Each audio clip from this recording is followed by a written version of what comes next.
Hi, everyone, and welcome back to Brian's Horror Corner, and welcome to this updated horror movie collection video as part of my current Halloween trifecta of horror series for October here. So today we're going to continue on with the standard DVD collection, which is the largest horror collection that I have. So we did the first three rows of the far right shelf in front of you here. Today we're going to do the bottom three rows on that far right shelf. And then, of course, we have two more shelves of rows, so there'll be four more videos after this one. But if I sound a little funny, it's because I'm fighting the cold. It's fall in the Midwest right now, so I picked up a little bit of a head cold here. So anyway, that's that. With that being said, let's just go ahead and get into it as I move over to the chair. So I finished with BO as far as alphabetical goes in my last video. They were numbers through BO. We're going to start with BO again on this third shelf and go through DA if you're keeping track alphabetically at home. So first up we have the Boogeyman, the original one, the original version, which actually includes Return of the Boogeyman as a bonus length feature. Obviously this is all wrapped up. I haven't seen it yet, so I can't really comment about it. And then we have the Boogeyman remake from the mid-2000s, I want to say. This is the scariest movie ever, somebody said. Yeah, I doubt that to be the case. I haven't heard tremendously good things about it. I also think it's PG-13. Not that that's the be-all end-all, but I just haven't heard good things about it. But I think I got it from a friend. I didn't even buy it. Then we've got the Roger Corman early film edition of Brain Dead. Bill Pullman and Bill Paxton in Brain Dead. So I definitely looking forward to checking that one out. Haven't seen it yet. Then we've got Breeders. Haven't seen it yet. We've got The Brood from the 70s, David Cronenberg's The Brood. I heard this is a really good horror movie. Killer kids, scary kids, whatever you want to say. But yeah, I actually haven't seen it yet, which is kind of the theme here for especially my DVD collection. We've got Bug. This movie I did watch earlier this year and reviewed it on my channel. Actually a pretty good low-budget 70s movie, if I'm being honest. I didn't mind Bug. I thought it was pretty fun watch. And then we've got another title, Bug. This one's with Ashley Judd and Michael Shannon from the 2000s, I believe. Haven't seen that one yet. I definitely didn't pay the $9.99 for it. This tag that was on there. The Butterfly Effect too. I do have the original Butterfly Effect, which I really do like. I don't have it with my horror movies though. It's out with the rest of our family movies, I guess. The Butterfly Effect too, I did put in here because it's not scary necessarily. It's definitely more of a thriller like the first one, but again, it was given to me by a friend. I've seen it once. It's definitely not as good as the first one, but I didn't mind it either. I just like the whole idea of the Butterfly Effect. We've got the original Cabin Fever from 2002. Eli Roth. I think this is his directorial debut. I enjoy this movie. It's a good summer sort of outdoor campy horror movie, and about obviously a virus that travels through the river there and stuff, and through the water supply, I believe. But yeah, what can you say? Cabin Fever, pretty good. Cabin in the Woods. This is kind of a polarizing movie. I've come to like it more as I've watched it. I think I've seen it 3 times now. The first time I thought it was kind of eh. The second time I thought, oh, it's not too bad. And the third time I enjoyed it. It's a movie to have fun with. I still don't think it's scary. When people say it's a great combination of scary and funny, I think it's more funny than anything, but it's fun. Then we've got A Cadaver Christmas, which is a zom-com for the holidays. It's pretty good. It's okay. I mean, you know, it's not great or anything, but it's fun if you're just looking to have a good time. We got Camp Dread with Eric Roberts and Danielle Harris, still wrapped up. Haven't seen it yet, but I'm a big Danielle Harris fan for you that don't know, so I'm trying to get a lot of her movies. We've got Campfire Tales. This is the 1991, I believe, version, Sub Rosa. This is an okay anthology. Not one of my favorites, certainly. It's pretty low budget, but there's a couple of decent stories in it. And then we've got the other Campfire Tales, the one that I enjoy much more, the 1997 one with Amy Smart, Christine Taylor, James Marsden, Ron Livingston, I really enjoy this one. I think this is one of the more underrated horror anthology movies. It's hard to get, unfortunately. I did have to pay probably more than I should have, but I enjoy it too much that I was willing to pay the money. And then we've got Campfire Stories from 2001 with Jamie Lynn Sigler. This is not a great horror anthology. I don't mind it. I don't think it's the worst horror anthology, but it's definitely not one of the top ones. I don't know, it's just pretty run-of-the-mill. Nothing fantastic about it. Of course, we've got the original Candyman from 1992. What can you say? This is a classic movie. Tony Todd at his best. Virginia Madsen. Yeah, I love the original Candyman. Then we have the Carrie remake with Chloe Grace Moretz and Julianne Moore. I haven't seen this one yet. I've heard it's not as good as the original, but it's still pretty good as a remake goes, so I'm interested in checking it out. We've got Carriers, which is probably more of a thriller, I think, but I like the cast in it. I'm definitely interested in checking it out. I heard it's a pretty good sort of like, I think if I'm not mistaken, it's like a post-apocalyptic kind of movie or a virus movie. I'm not really sure, to be honest with you. And then finally for this role, we've got Carver, the unrated, the Grizzly edition. Yeah, I don't know too much about this movie. I haven't seen it yet. So that's shelf number 1 here. As we go down to shelf 2, we've got Castle Freak from 1995 by Stuart Gordon with Jeffrey Combs and Barbara Crampton making a bit of a reunion there. I don't mind Castle Freak. I don't think it's as good as it could have been, but it's got a pretty good setting, pretty good makeup effects, but I've only seen it once or twice too. We've got this Val Lewton horror double collection of The Cat People and The Curse of the Cat People here. Haven't seen either. The original Cat People and then the sequel, The Curse of the Cat People, I think from the 50s. Haven't seen it. We've got The Cell with Jennifer Lopez and Vince Vaughn. Haven't seen this one yet, but I hear it's pretty good. We've got Cemetery Gates here. It's still wrapped up, obviously, so... but I'm interested in checking that out. I hear Cemetery Gates is a good horror flick. I think from the 90s, if I'm not mistaken. We've got one of my favorite ghost movies of all time, The Changeling, with George C. Scott and Trish Van Devere. I love The Changeling. This is a movie I typically watch every October. George C. Scott, just a great actor, gives it so much gravitas. Yeah, check out The Changeling if you haven't seen it for sure. It's definitely a great ghost movie, haunted house kind of movie. Then we've got Cheap Thrills with Pat Healy, Sarah Paxton, Ethan Embry. This is a fun horror comedy, I believe, that was recommended to me by my friend. In fact, I think this was given... No, I did buy it, I think, for cheap. I can't remember originally, but I'm pretty sure I bought it. We've got Cheerleader Camp, which is an 80s slasher movie. Haven't seen it. We've got the Chernobyl Diaries. I heard this is a really scary one. A lot of people say. I haven't seen it yet. We've got a double pack of Cherry Falls with the late Brittany Murphy, rest in peace. And we've got John Ritter and Terror Track, also rest in peace to John Ritter. Horror Has a New Home. That's a horror anthology that I watched. I might have seen it on YouTube, actually. I can't remember exactly where I watched Terror Track from, but I remember thinking it was a pretty decent horror anthology. So, yeah, double pack there. I haven't seen Cherry Falls yet, but I hear it's a pretty good early 2000s slasher. We've got The Children. This is kind of a holiday horror movie about evil kids again.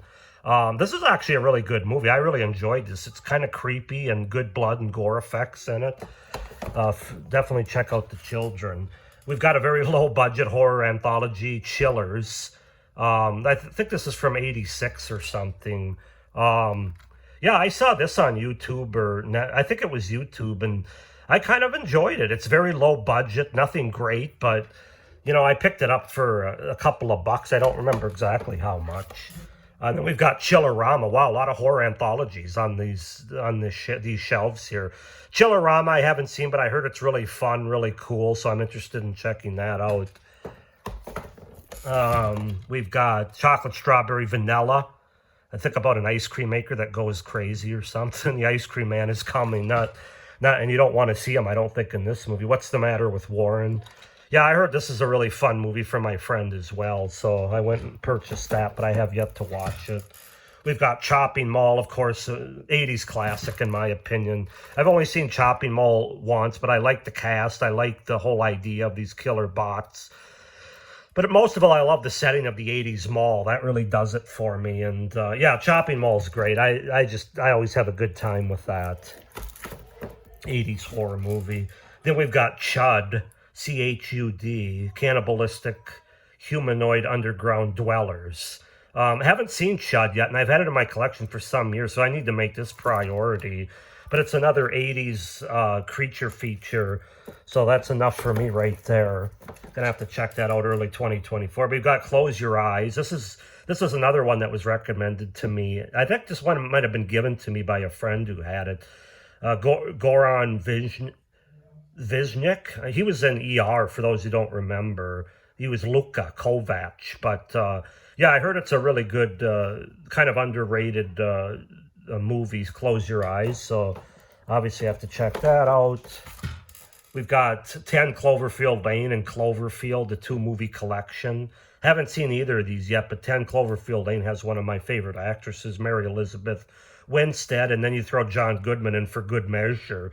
Definitely wanted to add it to my collection. Then we've got Clown by Eli Roth. Haven't seen this one yet, but I like a good creepy clown movie. And I got Clown House here by what's his name? I think Victor Salva, the same one that made the what do you call it? The Jeepers Creepers movies. The first 3 anyway, which the first one's really good. The second one's okay. The third one's crap. He's crap as a person, but he does direct pretty good horror movies, I have to say. But he's a piece of shit, obviously. We've got Clown Motel. Wow, a lot of clown movies in the last few here. But Clown Motel here, checking in. It looks like it would be a fun one. Maybe it's not. I'm not sure. I haven't seen it yet. And that's it for that row. Now we go down to the bottom here.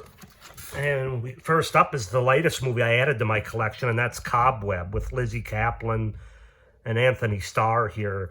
Yeah, I don't know. I've heard pretty good things from people. I don't like what they did with, you can't read anything here because they used the wrong colors, but Cobweb, I hear it's a pretty creepy movie. We've got The Collector, of course, which I have seen. I reviewed this movie, I think, a year or 2 ago on my channel. Love The Collector. Very good. Very, very graphic. And then we've got The Collection, which I have yet to watch. Haven't seen this one, but I hear it's a pretty good sequel to the original. And then we've got... Oh, hold on. We've got Constantine with Keanu Reeves, and I heard they're actually making a sequel to this now, which is funny because this came out like over 20 years ago, I think. But I actually enjoyed Constantine. It's one of my favorite Keanu Reeves movies. He's kind of hit or miss with me. I don't think he's a great actor, but he's a good actor in the right movie roles for him. But I liked him in Constantine. So that's that one. I have seen it. Get this in there. Then we've got The Covenant. Prayer will get you nowhere in this movie. Don't know too much about it. Haven't seen it. Next up, we've got The Cottage. Sleep 6 Bloody Comfortably. Yeah, I don't know much about this one, but it's unrated and it looks freaky. I took a chance on that and bought it off eBay, I think. Somebody can comment down below if they've seen it. Cradle of Fear, I've heard mixed things about, but it's a horror anthology starring Danny Filth as the man. Wanted to check it out. I heard from my friends, they like it. They think it's pretty good. There's a couple really good stories, they say, but again, I have to watch it yet. So we've got Crawl, this was just from a few years ago. A creature feature about I think it's during a hurricane. I've only seen this movie once, but I actually remember thinking it was pretty good. Not quite as bad as I thought it was going to be. It's a suspenseful thrill ride. I would agree with that. I actually enjoyed Crawl. It's a pretty good popcorn kind of movie. We've got the original Creep Show, which this is priority number 1. I can't believe I haven't watched this yet. It's still wrapped up. But yeah, I haven't seen the original Creep Show, but I hear it's really good horror anthologies, most people's favorites. And then I've got the sequel, Creep Show 2, As Scary as Anything You're Apt to See, according to the New York Daily News. Obviously, I haven't seen that one either. I really need to get on the Creep Shows. And then I even got the much hated Creepshow 3, Tales of Murder, Mayhem, and Madness. Yeah, I know most people hate this movie. I think it's probably because it has the Creepshow title. Because I've also heard some people say it's not the worst anthology movie. It's just obviously the worst Creepshow movie. We've got Creep Van, which is a scary homage to 80s horror movies. So that was enough right there reading that for me to pick it up. So don't know too much about it, but I'm definitely have to add it to my very long watch list now. I've got Cremains, which I believe is another horror anthology movie. Yeah, I'm big on the horror anthologies, even though I haven't watched a lot of them. So don't know much about it. We've got The Crow with Brandon Lee, of course. Probably more of a like an action thriller maybe, but there's definitely some horror elements to it. I remember seeing this years and years ago, and Brandon Lee's awesome, and it rest in peace to him. But yeah, The Crow, the original one, is very good. Haven't seen it in a while, but definitely need to give it a rewatch. I bought Cry Wolf, the unrated version. Now, this is a movie that I need to rewatch. The first time I saw it, I wasn't a huge fan of it, but I don't know if I had the unrated version either. But I'm definitely going to give it a rewatch, and like I said, I didn't want to give up on it on a one-time watch, so I added it to my collection on a single release there. We've got Cursed with Christina Ricci, Joshua Jackson, Shannon Elizabeth, Beware of the Full Moon. I think, is this a Wes Craven movie? I'm not sure, but it's got some good actresses from the late 90s in it, or early 2000s that I liked, so thought I'd give that a go. Then we've got Curtains, I think from 1983. It's a slasher movie. Definitely interested in checking this one out. It looks creepy. So that's Curtains. Then we've got Darkness with Anna Paquin here. I remember seeing this movie years and years ago, and I really liked it. I like Anna Paquin. I'm a fan of hers. She's a good actress, I think, from the X-Men movies and stuff. But I liked her in this movie, and I thought this movie was pretty effective for what it was, especially being a 2000s movie. And then the last two for this bottom shelf, we got Darkness Falls, which is another movie from the early to mid 2000s that I remember seeing, about basically evil tooth fairy story.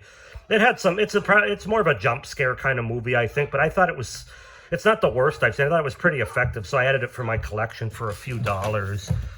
And then finally, the last one for this video on this shelf is Dark Night of a Scarecrow, probably the best TV horror movie ever made. I did watch and review this a couple years ago for Halloween, I think, and it is a very good Halloween movie to watch this time of the year.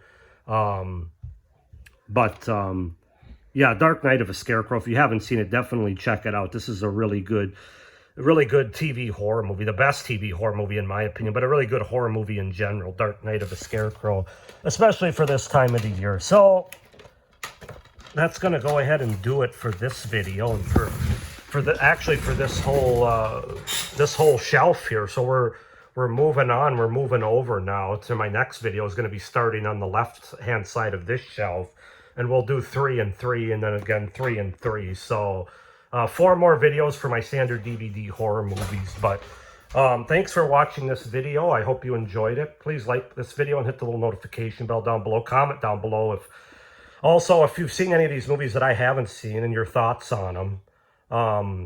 Please subscribe to my channel as well so you don't miss any of my great horror content. Not only the rest of this series, but what I have coming out beyond it. And I'll be going to my horror convention here at the end of this week, so have those videos up as well within 5 or 6 days. So hope everybody's doing well, enjoying the fall season, but of course, stay scared. Bye.